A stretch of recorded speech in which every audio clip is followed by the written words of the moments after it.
Everyday మేము కామన్గా ఓపీలో చూసే ప్రాబ్లం ఏంటంటే మెడ నొప్పి, నడుము నొప్పి. మెడ నొప్పి మెడ నుంచి చేయిలోకి నొప్పి వస్తుందనో, లేకపోతే మెడ దగ్గరే నొప్పి ఉందనో, లేకపోతే నడుము నొప్పి నడుము దగ్గరే ఉందనో, లేకపోతే ఏదో ఒక కాల్లోకి నడుము నొప్పి కూడా స్ప్రెడ్ అవుతుందని. ఎందుకు వస్తుంది మనకి ఇది? సో మనిషికి అడ్వాంటేజ్ అనాలో డిసడ్వాంటేజ్ అనాలో తెలియదు, కానీ ఈ వెన్నుపాము అనేది నిలువుగా ఉంది. జంతువులకి భూమికి సమాంతరంగా ఉంటుంది, కానీ మనిషికి నిలబడడం కోసం అని చెప్పేసి ఈ విధంగా నిలువుగా ఉంది. నిలువుగా ఉండడం వల్ల వెయిట్ అంతా, అంటే మన బాడీలో సెంటర్ పిల్లర్ ఏంటి అంటే ఈ స్పైనల్ కాలం. దీనికి బాడీ రెండు పక్కల అతుక్కొని ఉంది. అంటే మీరు ఏ బరువు ఎత్తినా, ఏ మెకానికల్ పని చేసినా అల్టిమేట్గా భారం పడేది ఈ సెంటర్ కాలం మీద. అయితే పడితే ఏమవుతుంది అంటే ఇవి బోన్స్, ఈ బోన్స్ మధ్యలో ఇవి మెత్తగా ఉన్నాయి కదా, వీటిని డిస్కులు అంటారు. ఇవి మెత్తగా ఉంటాయి.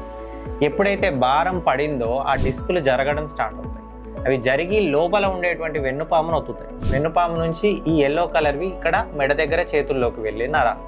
అదేవిధంగా ఇక్కడ వెన్నుపాము నుంచి ఈ ఎల్లో కలర్వి కాళ్ళల్లోకి వెళ్ళే నరాలు. సో ఈ కాళ్ళల్లోకి వెళ్ళే నరాలు కానీ, ఈ చేతుల్లోకి వెళ్ళే నరాలు కానీ, ఈ డిస్కులు అనేవి జరిగి ఒత్తిడి పడినట్లయితే, ఎప్పుడైతే మనం సడన్గా బరువులు ఎక్కువగా ఎత్తినా, ఎక్కువగా వంగి పనిచేసినా, అబ్నార్మల్ పోస్చర్లలో పడుకున్నా, కూర్చున్నా, అప్పుడు ఈ వెన్నుపూసల మధ్యలో ఉండే డిస్కులు కదిలి ఆ నరాన్ని, లోపల ఉండే వెన్నుపాము నొత్తుతాయి. అదేవిధంగా వెన్నుపాము నుంచి చేతుల్లోకి వెళ్ళే నరాలు నొత్తుతాయి. ఎటువైపు వెళ్ళే నరాన్ని ఒత్తితే అటువైపు చెయ్యి కానీ, అటువైపు కాలు కానీ నొప్పి వస్తుంది. ఇది నరం కాబట్టి కొంచెం తిమ్మిరి, కొద్దిగా మొద్దుబారిపోయినట్టుగా ఉండడం కూడా ఉంటుంది.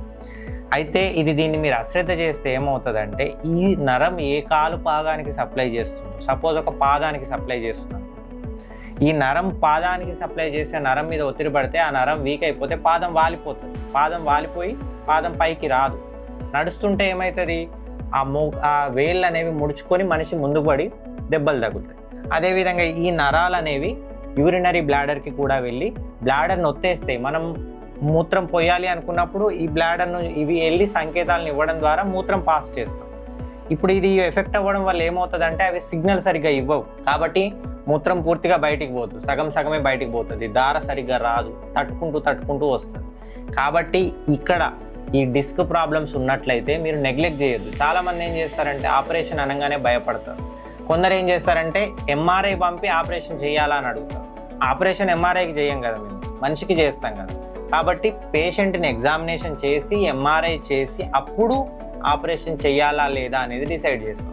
అంతేగాని చాలామందికి ఉన్న అపోహ ఏంటంటే నడుము నొప్పి అన్నా, మెడ నొప్పి అన్నా మాకు ఆపరేషన్ చెప్తారు కాబట్టి మేము డాక్టర్ల దగ్గర చూపెట్టుకోకపోనంత మాత్రాన జరిగే నష్టాన్ని మీరైతే ఆపలేరు.